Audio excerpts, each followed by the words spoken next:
Olá, amados, a paz do Senhor. Hoje vamos fazer um estudo completo do capítulo 7 de Romanos. Amém?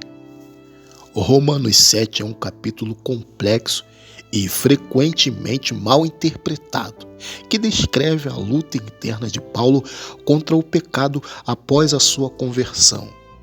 Não se trata de uma descrição da experiência cristã em geral, mas de uma reflexão pessoal e teológica sobre a natureza persistente do pecado e a libertação encontrada em Cristo. Vamos então ao primeiro tema, a analogia do casamento e a libertação da lei. Paulo inicia o capítulo usando a analogia do casamento para ilustrar a relação entre o cristão e a lei mosaica. Assim como uma mulher é ligada a seu marido enquanto ele vive, mas fica livre após a morte dele, o cristão, por meio da morte e ressurreição de Cristo, está livre da lei. A morte para a lei não significa rejeitar a moralidade, mas sim reconhecer que a justiça não é alcançada por meio de obediência legal, mas pela graça de Deus em Cristo. A lei, embora boa em si, não tem poder para libertar o indivíduo do pecado. Vamos para mais um tema, a luta interna entre a carne e o espírito. A parte central do capítulo, versículos 14 a 25, descreve a luta interna de Paulo entre a lei do seu espírito e a lei do pecado em seus membros. Ele expressa a frustração de não conseguir fazer o bem que deseja e, em vez disso, fazer o mal que detesta. Essa não é uma descrição de um cristão não salvo, mas de um cristão consciente da persistência do pecado em sua vida, mesmo após a conversão.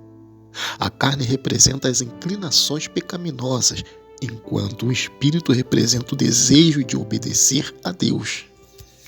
A libertação em Cristo é o tema 3.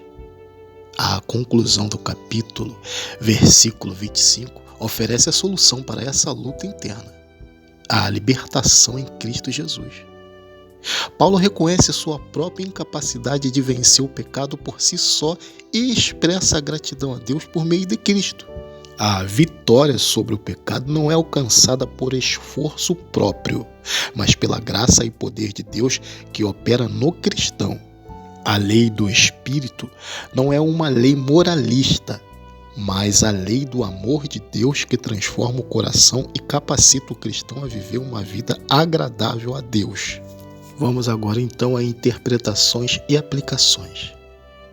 A interpretação de Romanos 7 tem sido objeto de debate teológico. Algumas interpretações veem o capítulo como uma descrição da experiência de alguém antes da conversão, enquanto outras o interpretam como a experiência contínua de um cristão lutando contra o pecado. A interpretação mais aceita pela maioria dos teólogos é a segunda, reconhecendo a persistência do pecado na vida do cristão mesmo após a conversão. O capítulo serve como um testemunho da realidade da luta contra o pecado e a esperança de libertação em Cristo. Ele não descreve um estado de derrota, mas um processo contínuo de santificação impulsionado pela graça de Deus. Glória a Deus, aleluia, irmãos. Nós vamos ficando por aqui, mas eu peço que vocês compartilhem, comentem e curtem esse vídeo. Amém, irmãos? Fiquem todos com Deus e até o próximo.